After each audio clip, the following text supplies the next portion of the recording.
도대체 어떤 말로 이 큰 슬픔과 고통의 한 줌의 위로라도 될 수가 있을까요?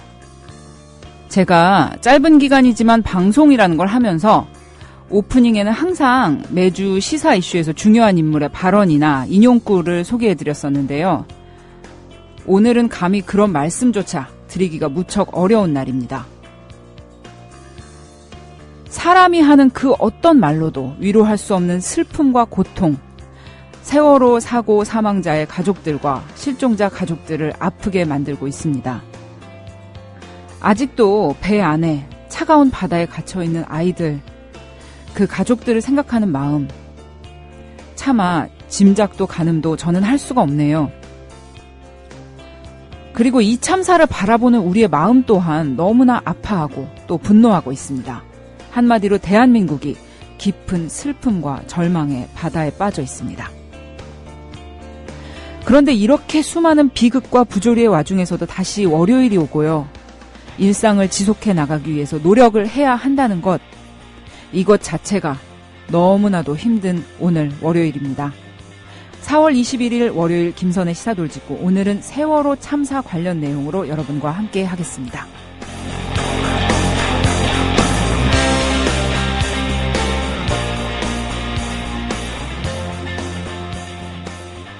이번 세월호 참사 관련해서 논쟁이 되고 있는 이슈들 중에는 역시 법적인 문제도 있습니다. 청년 법조인들이 함께하는 법률 봉사 모임인 위안에 참여하고 있는 조대진 변호사가 계신데요.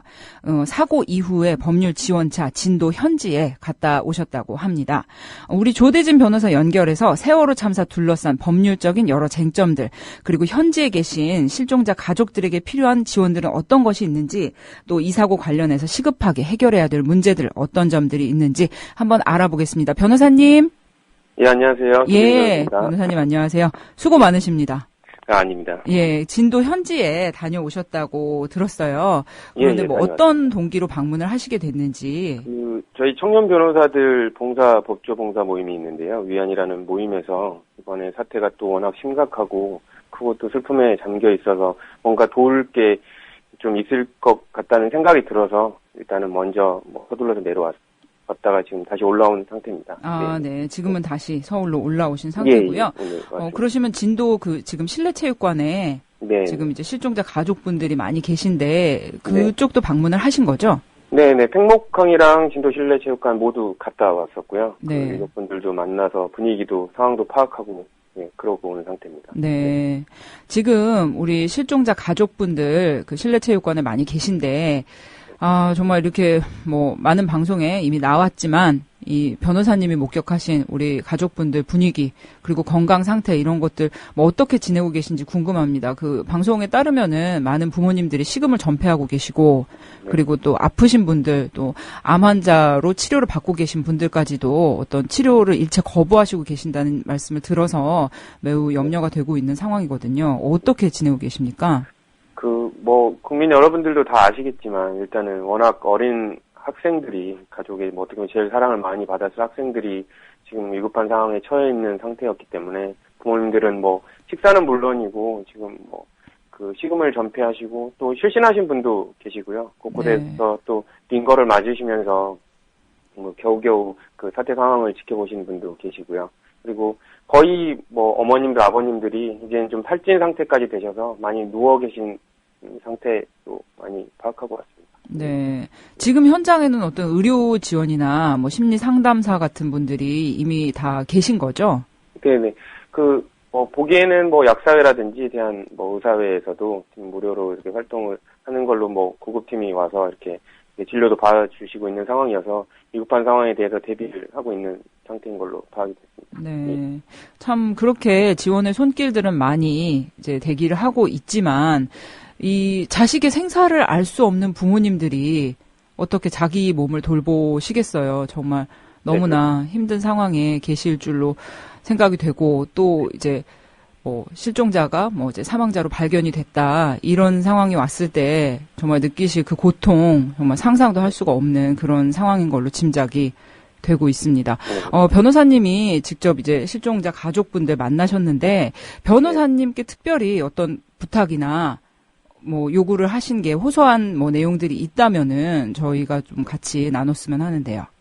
저희들이 일단 내려갔을 때는 워낙 뭐 지금도 마찬가지지만 구조가 뭐 대다수가 구조가 안 되고 있는 상황이고 또 학부모님들께서 워낙 구조 진행 상황을 파악하고 싶어도 구조본부에서 정확한 진행 상황을 알려주지 않아서 네. 워낙 그 부분에 대해서 어떻게 보면 뭐 관계없는 저희들한테까지도 애타는 마음을 많이 말씀을 해주셨고요. 또 이제 또 뭐 이런 부분들에 있어서도 뭐 지금 현재에서는 구조가 가장 원하시는 거고 구조의 진행 상황을 무엇보다도 빨리 알 수 있도록 뭐 이런 부분들을 좀 이렇게 조치가 되도록 그 부분을 많이 원하시는 것 같았습니다. 네. 지난주에 박근혜 대통령이 진도 실내체육관에 와서 가족분들을 만난 다음에 이제 대형 멀티비전이 설치가 되고 좀 이 현장 상황을 바로바로 이제 실시간 중계를 할 수 있도록 그런 조치들이 이루어지고 졌다고 하는데 실제적으로 그 가족분들이 만족하실 만큼 그 현장 상황이 즉각적으로 전달이 되고 있는 것 같나요? 어떻습니까? 박근혜 대통령이 오고 난 뒤로 멀티 스크린이 설치된 건 맞습니다. 근데 다만 이제 피해자 가족들이 제일 걱정하는 부분, 학생 부분들이 제일 걱정하는 부분은 일단은 현황 실질적으로 구조되고 있다는 그 사실 관계들이 구체적으로 시간별로 이렇게 좀 진행되어야 되는데 추상적인 브리핑이라든지 이런 부분들 그러니까 실질적으로 정확한 정보를 전달할 수 없는 상황들이 계속되고 있어서 실질적으로 체감 느끼는 이렇게 정보 전달은 안 되고 있다고 보시는 게 맞을 것 같습니다. 예. 아직도 실질적인 그런 정보 전달은 좀 미흡한 상황으로 보시는군요. 네. 현장에 많은 시민들의 구호 물품이 답지하고 있다는 소식을 들었습니다. 이렇게 이런 사고가 났을 때 기본적인 물품들, 담요나 컵라면 이런 것들은 너무 많을 정도로 그렇게 많이 왔다고 하는데 그런데 일부 정말 참 이런 말씀 드리기도 너무나 괴로운데 일부 몰지각한 사람들이 그런 구호품들을 이렇게 절취해가는 그런 일도 벌어지고 있다는 소식을 들었습니다. 실종자 가족분들께 그런 식품이라든지 어떤 물품 지원 원활히 잘 이루어지고 있나요? 일단은 아시다시피 구호품들은 지금 이게 워낙 큰 사건이고 슬픈 사건이어서 각지에서 답지하고 있고요. 여러 단체들도 현장에 나와서 이렇게 돕고는 있습니다. 근데 말씀하신 대로 이제 누가 자원봉사자이고 누가 피해자들 가족인지를 구분할 수 있는 방법이 없기 때문에 또 너무 많은 단체들이 와서 또 각각의 개별 부스를 또 차려놓은 것 때문에 어떻게 보면 약간은 구조에 집중해야 되고 이런 구조 상황에 집중해야 될 피해자 가족분들께서 좀 혼란스러운 부분도 있을 것 같다는 생각이 좀 들었습니다. 지금 이제 무척 많은 단체들이 거기 가서 이제 부스 차려놓고 이렇게 봉사활동을 하겠다 또는 이제 이미 가서 그렇게 하시고 계신 분도 있는데 그런 인원들이 좀 실질적인 도움이 되는 인원보다는 어떻게 보면 약간 방해가 될 만큼 너무 많다는 말씀이시죠? 일단은 너무 일사불란하게 움직여서 많은 인원이 있으면 좋을 텐데 일단은 그렇죠. 신원이 확인되지 않는 사람들이 각각의 장소에서 돌아다니다 보니까 물론 도움도 되는 측면도 있겠지만 약간은 혼란스럽고 산만하다는 분위기도 많이 느껴집니다. 그러면은 그런 자원봉사자들을 이렇게 일관되게 어떻게 조직화를 하거나 컨트롤할 수 있는 그러한 기구라든가 그런 체계가 잡혀 있나요? 일단은 전라남도에서 자원봉사 자체를 통제를 하고 있는 걸로 알고 있는데요. 일단 전국 각지에서 오는 여러 단체에서 아까 말씀드린 대로 이 지원을 받고 또 개인적으로 온 사람들도 많기 때문에 그거를 개별 팀으로 묶어서 통제하기는 통제하는 측면에 전라남도에서 더 힘겹다는 얘기를 전해 들은 것 같습니다. 그렇군요. 참 실질적인 도움을 주실 수 있는 분만 좀 진도에 가셨으면 하는 마음이 좀 드네요. 네, 그렇습니다. 네. 그렇다면은, 가서 보셨으니까 조금 더 아실 텐데, 이렇게 변호사의 눈으로 또 이렇게 보시기에, 지금 이 현장에서 가장 필요한 것, 진도 실내체육관이나 팽목항 현장에서 가장 이 가족분들에게 시급하게 이루어져야 될 것이 어떤 것이라고 보세요? 저희들이 바라보기에는 대다수의 국민들도 그렇게 느끼셨겠지만 두 가지가 제일 필요하다고 봅니다. 하나는 구조를 빨리 하는 거고요. 두 번째는 구조 상황을 정확히 전달해 주는 겁니다. 근데 일단 물품들이야 가족분들께서 이렇게 불편하시지 없도록 그거는 충분히 되고 있는데 일단 구조 소식이 없고요. 그리고 구조 소식에 대한 정확한 전달이 없으니까 어떻게 보면 피해자 가족분들한테 제일 필요한 두 가지는 빠져 있다고 보면 현실이겠죠. 참 그렇죠. 뭐가 가장 필요하냐 이런 질문 자체가 사실 무의미한 것이 지금 사실상 침몰 이후에 배 안에서 구조된 인원은 하나도 없다는 네. 말씀입니다. 네네. 그리고 이제 정보 전달도 제대로 되지 않고 여러 가지 이제 부처에서 자기들이 이제 중대본이다 하면서 어떤 정보들이 나누어져 있다 보니까 뭐 실종자 가족분들이 더 많이 혼란스러워하시고 고통스러워 하시는 것 같아요. 네, 그렇습니다. 그런데 이 법적인 쟁점들도 몇 가지가 지난주와 뭐 이렇게 며칠 상관으로 해서 많이 제기가 되고 있는데요. 네. 그 MBN에서 거짓 인터뷰 그 뭐 민간 잠수사라고 이제 등장을 해서 거짓된 내용의 인터뷰를 해서 물의를 일으킨 홍모 씨가 네. 오늘 오전에 뭐 자진 출두를 했다, 뭐 체포가 됐다 말이 많았는데 일단 그 자진 출두한 걸로 얘기가 되고 있어요. 네. 뭐 그리고 실종자를 모욕하고 비하한 내용의 게시글을 올린 일베 회원 또 경찰이 붙잡아서 조사 중이라고 하는데요. 이렇게 언론은 물론이고 SNS 상에서도 이번 사태와 관련한 이런 여러 가지 오보들, 잘못된 이런 유언비어들 그리고 또 사자를 모욕하는 행위들이 이제 벌어지고 있어서 더 많은 사람들이 마음을 아프게 하고 있는데요. 이러한 행위가 사실 법적으로 처벌을 받을 수 있는 거죠? 일단은 이런 그 중대한 시기의 슬픈 상황에서 이런 일들이 벌어지고 있다는 것 자체가 가슴이 아픈데요. 네. 일단 물론 말씀 주신 대로 당연히 처벌이 가능할 걸로 보입니다. 그리고 뭐 각각의 구성 요건들이 있지만 뭐 사실이 아닌 사실, 허위 사실을 적시했으면 명예훼손이라든지 그리고 사자에 대해서도 사자 명예훼손 그리고 모욕에 해당한다면 충분히 모욕죄로도 처벌이 당연히 가능할 걸로 보입니다. 네. 참, 그런데 이게 참 젊은 학생들, 어린 아직 이제 무슨 자아 정체성이라든지 이런 세계관이 형성되지 않은 정말 이제 어리고 좀 지각이 없는 이제 어린 친구들이나 좀 이렇게 나쁜 마음을 가지신 분들께서 이런 네. 게시물을 올려서 뭐 피해자 가족들과 이런 슬픔에 빠져있는 국민들에게 더 많은 상처를 주는 일들이 지금도 인터넷 게시판에서는 벌어지고 있는데요. 이런 범죄를 예방하기 위해서 뭐 어떤 조치들이 필요할지 우리들 스스로 좀 주의할 점 어떤 것이 있다고 보십니까? 일단은 정확한 정보를 전달하는 거는 언론의 책임이지만 네. 그거를 이제 뭐 SNS라든지 국민들이 함께 참여하는 이 개인 관련된 소셜 네트워크를 사용할 때는 그 사용하시는 국민들도 조금 자각을 하시면서 이게 이용할 필요가 있다고 봅니다. 대부분 이렇게 허위 사실이 유포되는 경우에는 특히 큰 사건인 경우에 거짓 의견을 내서 타인으로부터 이렇게 좀 관심을 받으려는 사람들이 네. 악성 루머를 퍼뜨리는 경우가 많은데요. 국민들께서 이런 부분에 대해서는 명확히 확인되지 않은 부분에 대해서는 이거를 리트윗 하신다든지 SNS에 올려서 평가를 섣불리 하시는 거는 자제를 해주시는 게 오히려 안 좋은 쪽으로 정보가 재생산되는 걸 막을 수 있는 방법이라고 봅니다. 네.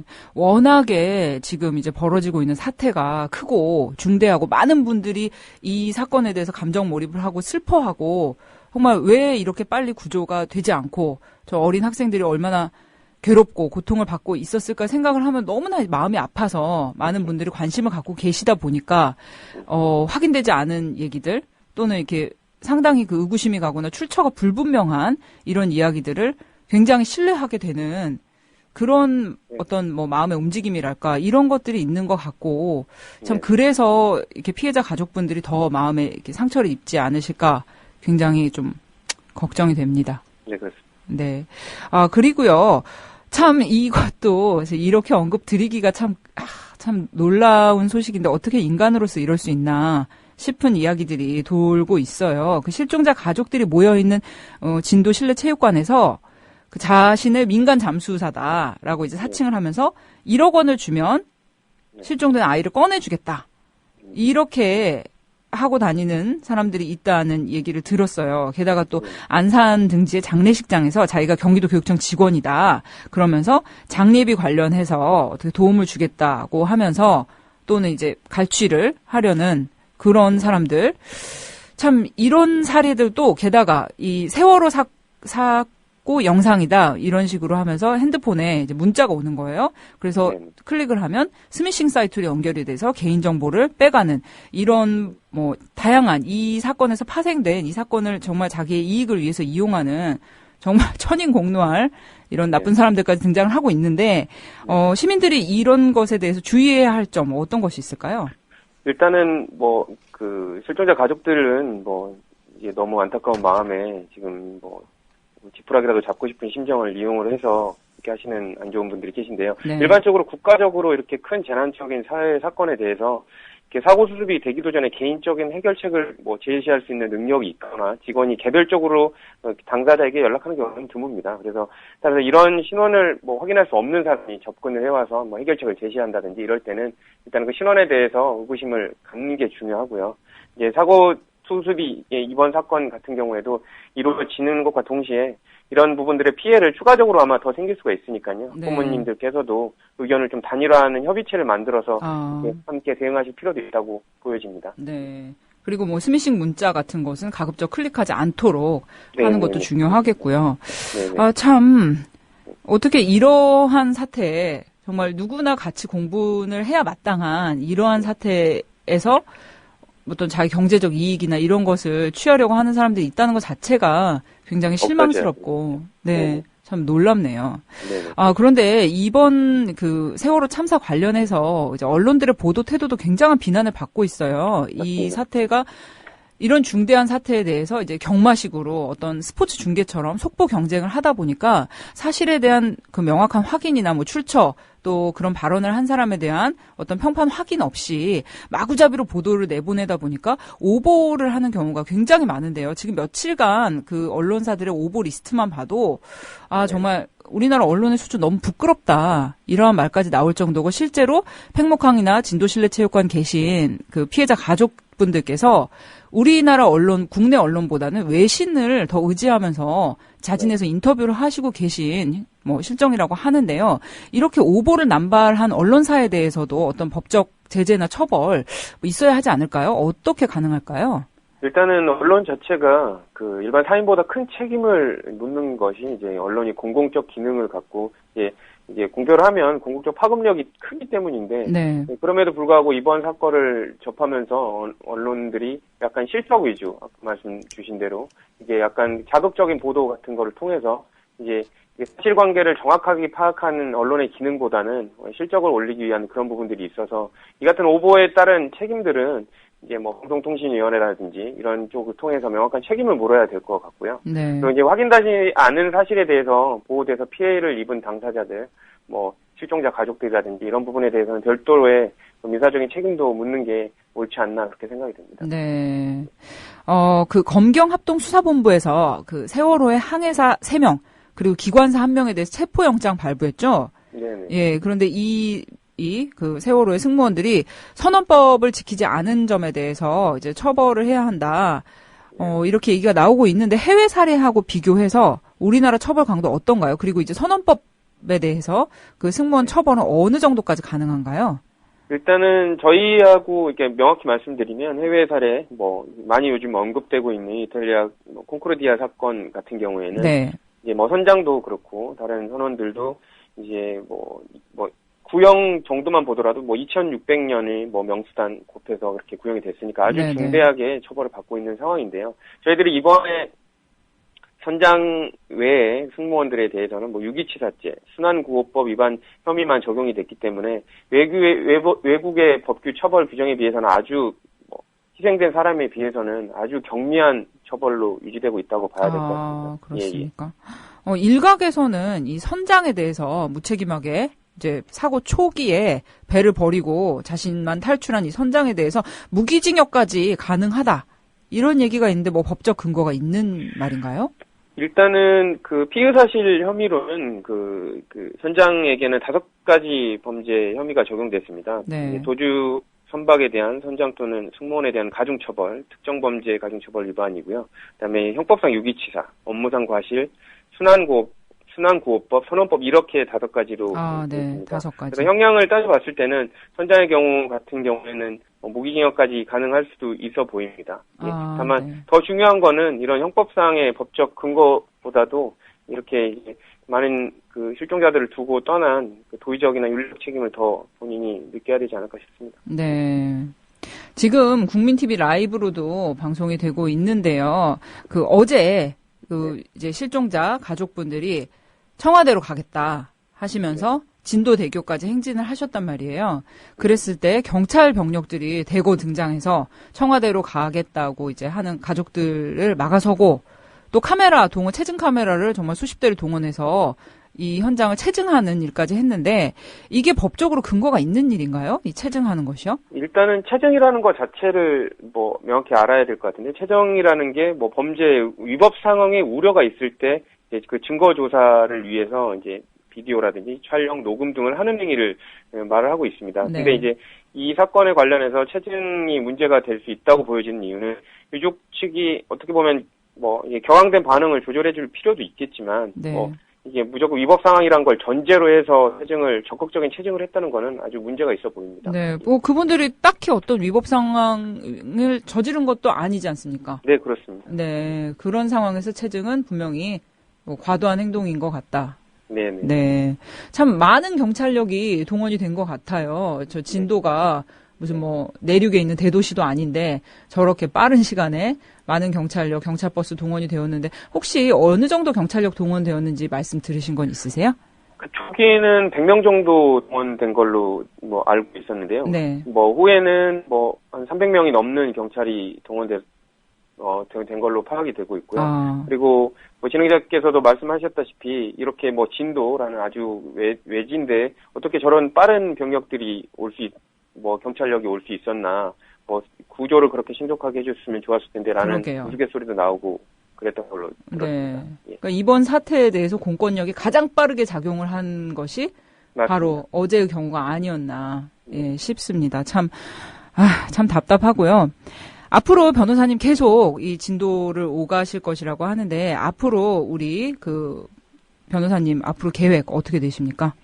일단 저희들이 이번에는 뭐 변호사들이 너무나도 미력한 존재고 도와드릴 게 너무 없어서 구물품이라도 전해드리고 위로의 말씀밖에 전해드리지 못하고 왔지만 앞으로는 상황을 주시하면서 이제 피해자 가족들 그리고 실종자 가족들이 필요로 하는 모든 법률적인 문제부터 시작해서 하나라도 도움이 될 수 있도록 위로가 될 수 있도록 최선을 다할 예정입니다. 네, 변호사님, 너무 뭐 본인 일도 바쁘실 텐데 이렇게 적극적으로 나서 주셔서 너무 감사드리고요. 이렇게 뭐 변호사님들이 가서 뭐 위로하고 또 법률적 지원을 해주시는 거 이것이 참 이런 큰 슬픔 당한 가족분들께 많은 도움이 될 것 같습니다. 너무 감사드립니다. 예, 네, 감사합니다. 예, 감사합니다. 네, 감사합니다.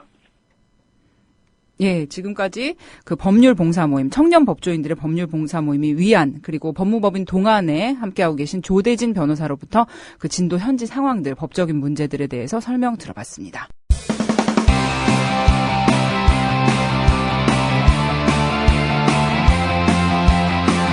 지금 여러분께서는 김선 칼럼니스트가 진행하는 김선의 시사 돌직구를 듣고 계십니다. 이 방송은 매주 월요일 낮 4시부터 5시 반까지 국민 라디오를 통해 가장 먼저 청취하실 수 있고 팟캐스트 포털 팟빵에서 다시 들으실 수 있습니다.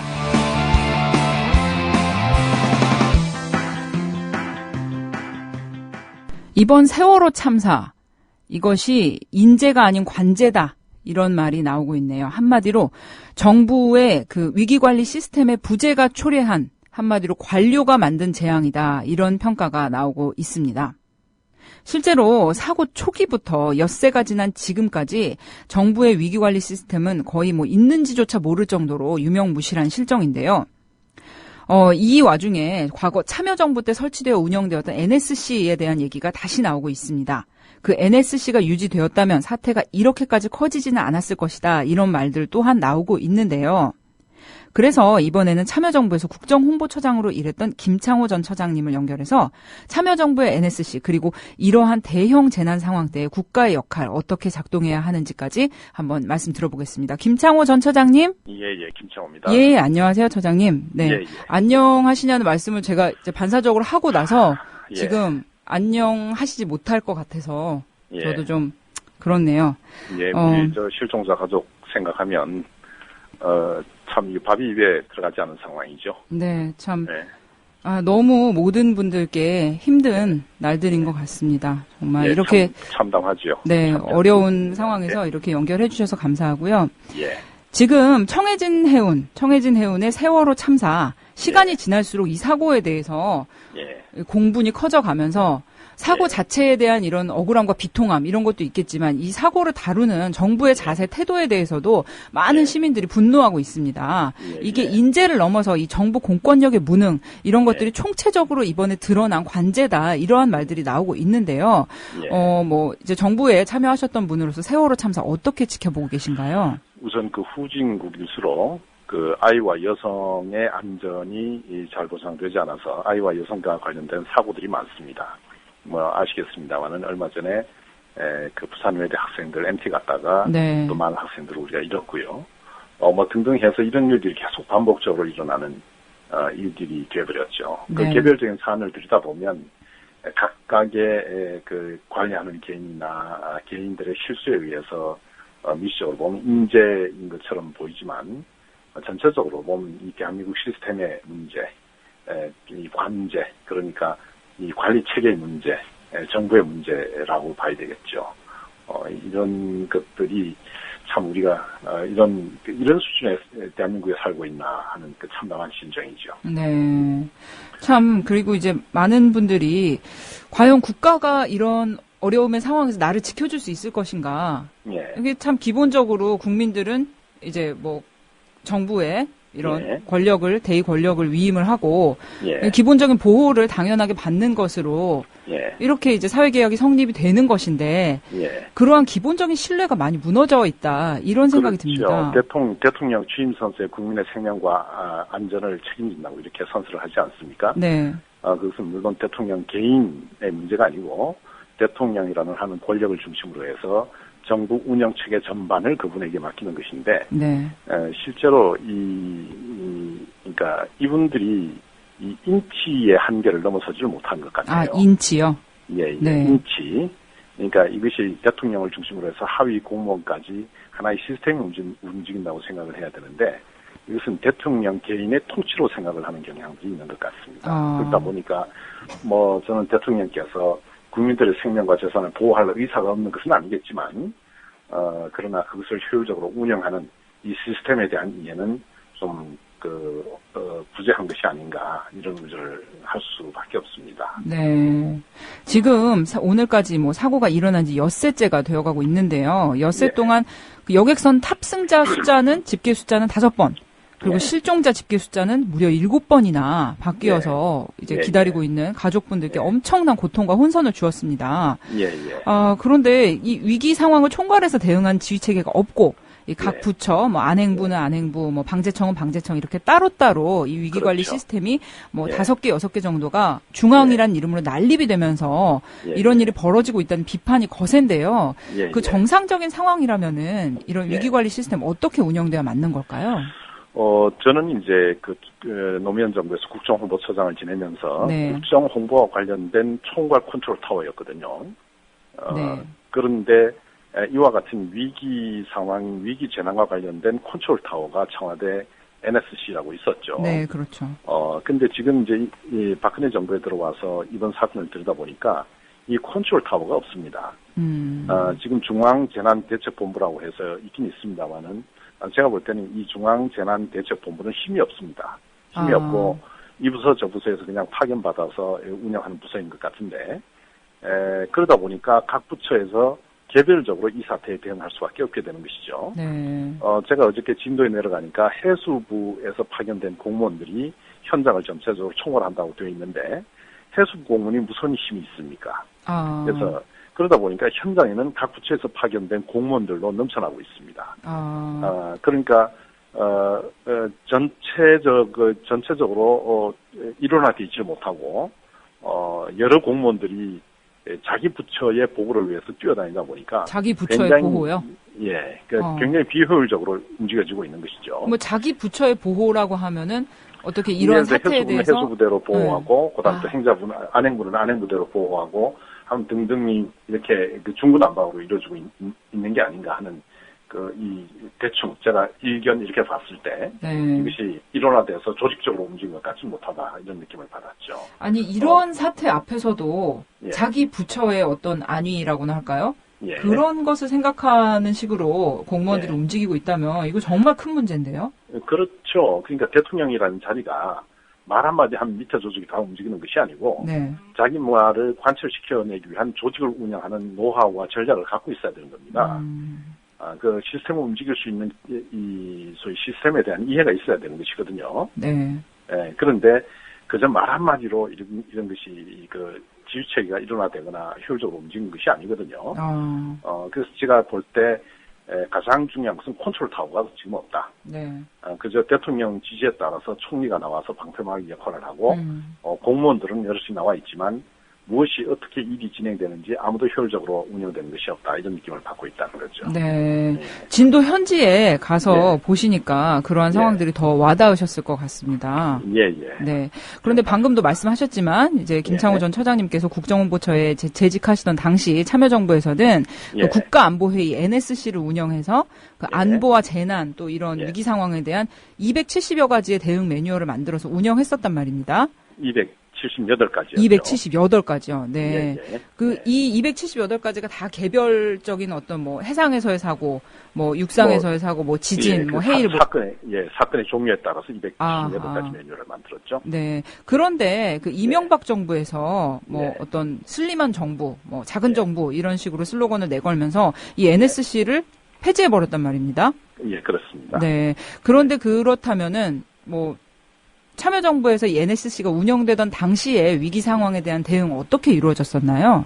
예. 우선 그 아까 말씀드린 것처럼 NSC, 영어로 얘기하면 National Security Council이라고 해서 국가안전보장회의라고 하는 거거든요. 네. 그러니까 국가안전보장과 관련된 중요한 의사결정을 하는 회의입니다. 여기에는 각 부처의 주요한 장관과 청와대 실무진들이 참여하는 회의죠.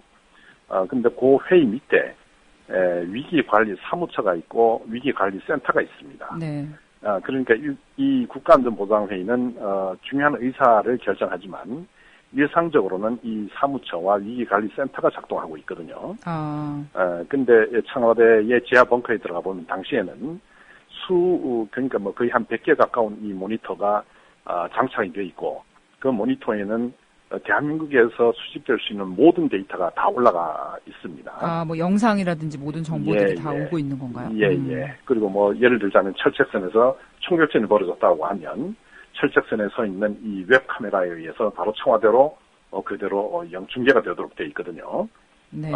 그러다가 대통령께서 모니터를 통해서 그걸 보시다가 노트북이나 컴퓨터 모니터를 통해서 보시다가 이것은 내가 현장에 직접 지휘를 해야 되겠다라고 하면 바로 이 사무처 위기관리센터로 내려오셔서 바로 지휘가 가능한 그런 공간이거든요. 예, 이 공간은 2000년 그 6.15 선언 때 우리 김대중 대통령께서 정상회담을 하러 북한을 가게 됐을 때 만약 김대중 대통령께서 북한에서 위기 상황이 발생하면 누가 어떤 방식으로 대처할 것인가를 고민하면서 그 NSC를 만들었거든요. 네네. 그리고 노무현 대통령께서 취임하자마자 이것을 미국 백악관을 능가하는 정말 안전관리센터로 만들어라 해서 이걸 집중 투자를 했고 그리고 278가지의 매뉴얼을 만들었었는데 이걸 이제 이명박 정부가 작은 정부 얘기하면서 이 NSC 자체를 없애버린 겁니다. 그러니까 이 기사를 중앙일보에서 기사를 썼는데 중앙일보도 이것을 없앤 것에 대해서 아주 통탄한 기사를 썼었거든요. 그리고 금강산에서 우리 그 관광객이 피격되는 사태가 있었지 않습니까? 네. 그러고 나서 이제 NSC가 부분적으로 부활이 됐는데 외형만 부활이 됐을 따름이지 실제 컨텐츠와 이와 같은 위기 그 매뉴얼이라든가 구체적인 내용들은 실제 복원이 안 됐다고 저희는 보고 있습니다. 그러면 참여정부에 만들었던 그런 여러 가지 278가지의 매뉴얼 같은 것들이 전혀 이렇게 실질적으로 운영이 되고 있지 않은 것이죠? 예, 그것을 운영할 수 있는 그 굉장히 전문화된 인력이 있었는데 전부 다 해직이 되고 사실 그게 다시 재취업이 안 됐습니다. 다 노무현 김대중의 사람이라고 해서 해직이 되어버렸기 때문에 그것을 운영할 수 있는 아마 기본적인 인프라가 없었을 겁니다. 아니, 지금 진도 현지의 얘기를 들어보면은 거의 그 이제 중대본에 소속돼 있는 여러 인원들이 거의 다 이제 안행부에서 이제 사무직으로 계시던 그런 공무원들이 나와서 이제 현장 통제를 하고 있다고 하는데 사실 뭐 잘 아시겠지만 이렇게 이런 위기 상황에서 위기를 대응하는 그런 뭐 어떤 능력, 직무랄까? 이런 네. 일을 수행할 수 있는 것은 상당한 전문성이 요구되는 일 아닙니까? 그렇죠. 그러니까 네. NSC처럼 어떤 위기 상황에서도 그 매뉴얼에 의해서 바로 지시가 내려가고 보고가 올라가고 보고 체계를 정확히 파악하고 그리고 거기에 대응을 해야 되고 그리고 이 홍보 메시지를 만들어야 되고 하는 것들은 이건 전체적인 그 국가관리 정부 운영에서 굉장히 긴요하고 중요한 사안이죠. 네. 그런데 이 보수 정권일수록 아마도 이제 언론의 우호적인 분위기 속에서 그런 긴박감을 상대적으로 덜 갖고 정부를 운영하는 게 아닌가 하는 생각을 갖게 되죠. 네. 참 그때 만들어졌던 NSC에 재직했던 많은 전문 인력들 그런 예. 분들이 어떤 뭐 그런 전문성을 활용할 수 있는 보직을 찾지 못하고 예. 전부 이제 전 정부의 사람이다라는 이유로 해직이 예. 되었다는 얘기는 지금 이 자리에서 저는 처음 듣거든요. 많은 아마 청취자분들도 예. 거기까지는 처음 들으셨을 것 같아요. 예, 그래서 굉장히 NSC 사무처와 위기관리센터를 처음부터 만들고 이걸 운영을 해왔던 유희인 장군이라는 분이 계십니다. 유희인 장군님이요? 네. 예, 제가 뭐 이름을 좀 처음 밝히는데. 네. 이분이 이제 노무현 정부를 끝나고 나서 노무현 정부에서 이것을 만들었다고 해서 노무현 사람이라고 해서 바로 해직이 당하고 NSC가 없어지고 그리고 이분이 노력을 해서 만들었던 이 위기관리 매뉴얼들은 이제 공중에 붕 떠버린 거죠. 참 어떻게 보면 국가의 운영이 예. 어떤 정치적인 입장에 따라서 예. 이렇게 왔다 갔다 하면은 결국은 그 피해는 고스란히 지금처럼 이런 국민들이 입을 그럼요, 수밖에 없는 것 같습니다. 예, 우리가 흔히 얘기하는 것처럼 국가의 안보와 국민의 재산과 안전에 관한 것은 이것은 인류의 문제가 아닙니다. 그렇죠. 정파의 문제가 아닙니다. 저희가 그 태안반도의 기름 유출 사건 같은 것이 나지 않았습니까? 네. 예, 이런 것들도 제가 이 내용을 다 들여다보지는 못했습니다만은 아마 NSC의 위기관리 그 매뉴얼에 또 새로운 케이스로 기름 유출 사건이 났을 때는 이런 우리가 실책을 했는데 다음에 났을 경우는 이런 점을 유의해서 어떻게 대응하는 것이 좋겠다라고 해서 아마 다 기록되어 있지 않았을까. 네. 이렇게 생각을 합니다. 아마 당시에 우리의 기록 문화나 노무현 대통령께서 기록을 중시했던 그 태도를 보면 네. 아마 충분히 그렇게 했지 않았을까 싶습니다. 참 너무나 아깝네요. 그렇게 축적된 예. 경험으로 축적된 그런 매뉴얼들 아닙니까? 예, 그리고 그렇죠. 전문성들 그런 것들이 제대로 활용되지 않고 다 사장되었기 때문에 오늘 이런 세월호 사태 같은 비극이 예. 어떻게 보면은 정말 뭐 작은 해프닝으로 끝날 수 있었던 것도 예. 정말 이러한 비극적인 사태로까지 이를 키우게 된 건 아닌가 싶고요. 예, 그래서 동해 안에 그때 그 낙산사를 불태운 대형 그 산불 화재가 났을 때 네. 그런 것들도 평가하고 반성하고 새로운 대안을 만들어 놓고 그렇게 기록했던 기억이 나거든요. 그렇군요. 참 지금 뭐 국정홍보처장으로 재직을 하셨기 때문에 여러 가지 언론에 대한 이런 뭐 생각들도 많이 있으실 것 같은데요. 지금 이런 사태를 보도하는 언론의 태도 굉장히 비판받고 있습니다. 실종자 가족에 대한 그런 심정적인 배려 없이 이 사태를 중계하는 언론들 그리고 사실이나 확인되지 않은 그런 오보들을 성급하게 쏟아내서 실종자 가족들에게 정말 마음의 상처를 더하게 하는 그러한 일들이 지금 언론들 때문에 일어나고 있는데요. 이런 정말 국난에 가까운 큰 사건일수록 언론들의 보도 태도 굉장히 신중해야 된다고 생각하는데 언론들 요 며칠 보시면서 어떻게 지켜보고 계십니까? 어떻게 바뀌어야 할까요? 참 이건 참 이게 보통 문제가 아닙니다. 일단 우리 단원고등학교 학생들 전원 무사히 구출이라는 메시지가 저는 어디에서부터 어떻게 생산이 돼서 어떻게 언론 보도까지 나오게 됐는지 그걸 한번 나중에 따져봐야 될 거라고 생각을 하는데 이것이 정말 확인된 엄정한 절차를 거쳐서 보고에 의해서 마지막에 정부에 의해서 발표된 것도 아니고 어떻게 해서 이런 메시지가 전 국민들에게 그렇게 해서 이 재난에 대한 긴급한 대응을 상대적으로 이게 소홀히 하도록 만드는 이런 그 메시지가 전파되도록 어떻게 됐나 하는 것들이 저는 정말 너무 걱정스럽고 한탄스러운데요. 일단 이 종편의 피해가 심각하다는 것이 이번 보도 사태를 통해서 아마 잘 나타났을 겁니다. 이 종편의 선정주의, 이 문제는 단순히 정치적 문제일 뿐만 아니라 국민의 생명과 재산에 얼마나 심대한 위기를 가져올 수 있는지, 그래서 우리는 정말 공정하고 엄격한 언론이 왜 필요한지, 사실 보도가 왜 필요한지에 대해서 아마 우리 모두가 절감해야 되지 않을까 이렇게 생각을 합니다. 그게 네. 우리의 생명과 그렇게 멀리 있는 것이 아니라는 얘기를 저는 하고 싶은 거죠. 네.